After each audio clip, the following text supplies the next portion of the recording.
Church senior pastor Doug Wilson makes no apologies for his beliefs on God and country. I'd like to see the town be a Christian town. I'd like to see the state be a Christian state. I'd like to see the nation be a Christian nation. And I'd like to see the world be a Christian world.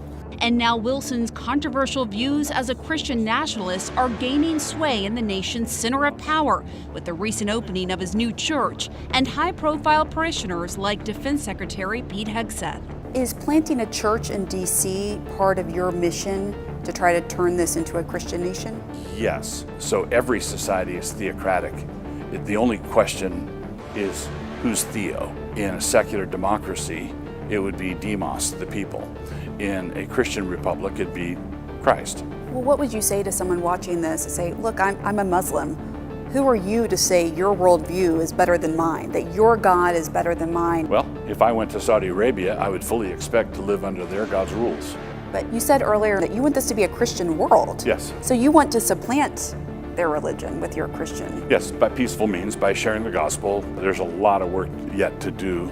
I believe that we are working our little corner of the vineyard. Wilson's Little Corner, a picturesque campus nestled on the outskirts of Dallas, is growing by the day with thousands of like-minded Christians. Parishioners of his church, known as Kirkers, own and operate several businesses downtown, next to liberal college town stores. If it's true. Why did he yell boo? Because it's because of me. Because of you. Yeah. Well, there you go. That's a regular day for you. That's not unusual. A big focus of his Christian movement is on a patriarchal society where dominant and women are expected to submit to their husbands. Women are the kind of people that people come out of. So you just think they're meant to have babies. That's well, it. They're just a vessel. No, it doesn't take any talent to simply reproduce biologically. The wife and mother, who is the chief executive of the home, is entrusted with 3 or 4 or 5 eternal souls. I'm here as a working journalist and I'm a mom of 3. Is that it No. for you? No, it's not automatically an issue. Josh and Amy Prince, along with their 4 kids, moved here from Washington State.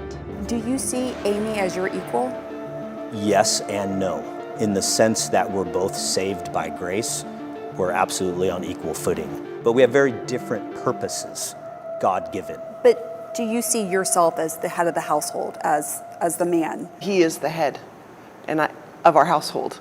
He is. Yes, and I do submit to him. So like moving here I was just was gonna say that. ultimately your decision. Yes. That's a great great example. example. Wilson says in his vision of a society, women as individuals shouldn't be able to vote. His fellow pastors, Jared Longshore and Toby Sumter, agree. In my ideal society, we would vote as households. And I would ordinarily be the one that would cast the vote, but I would cast the vote having discussed it with my household. But what if your wife doesn't want to vote for the same Right. person as you? Right. Well, then that's a great opportunity for a good discussion. There are some who have gone so far as to say that they want the 19th Amendment repealed. I would support that. And I'd support it on the basis that the atomization that comes with our current system is not good for humans. And Wilson, a veteran himself, is unapologetic about his view that women shouldn't be in certain leadership or combat roles. Looking at the leadership page for Christ Church, Right. It's all men.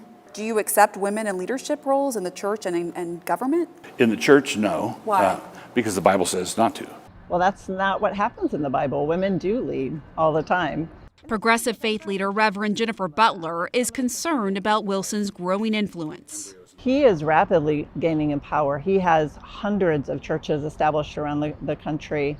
They actually literally want to take over towns and cities, and they have access to this administration. Wilson is part of a broader Christian nationalist movement making inroads with the Trump administration, with a newly created faith office led by evangelical pastor Paula White Cain, and people seen right outside the White House entrance praying and speaking in tongues. We are standing on the soil of the White House, and we are declaring your word. How precious. And now there's a monthly prayer service at the Pentagon, initiated by Hegseth, Wilson's highest level connection to the administration. It's not organizationally tied to us, but it's the kind of thing we love to see. For his part, Hegseth has publicly praised Wilson. Now we're standing on the shoulders of a generation later the Doug Wilsons and the others. Wilson's influence spans the globe with more than 150 churches. Lennox Califangua moved to Moscow from Africa. It's really because I wanted to be a part of a community that was doing something, and especially in building Christian institutions. Are there other black families in this community? Oh, absolutely. There's a few black families. Wilson maintains all are welcome to his church, but he's also not shying away from his past controversial statements on race. Do you still believe what you said back in the 90s, that there's a mutual affection between master and slave? Yes, it depends on which master and which slave you're talking about. Slavery was overseen and conducted by fallen human beings, and there were horrendous abuses, and there were also people who owned slaves who were decent human beings and didn't mistreat them. I think that system of chattel slavery was an unbiblical system, and I'm grateful it's gone. What he also wants gone, same-sex marriage, because he thinks homosexuality is a crime. In the late 70s and early 80s, sodomy was a felony in all 50 states. That America of that day was not a totalitarian hellhole. So you would like America to go back to that? Yep. Wilson maintains his ultimate goal is to bring about the second coming of Christ through his work, and rejects critics' claims he's trying to make the dystopian world of The Handmaid's Tale a reality. I'm not a white nationalist. I'm not a fascist. I'm not a racist. I'm not a misogynist. How far off do you see a Christian nation, like a full-on Christian theocracy? Oh, 250 years. 250 years. Yeah, honestly, that's yes. What you see. But you do think it will happen? Yes, I do. We're not going to usher in anything ourselves. We're really genuinely pioneers.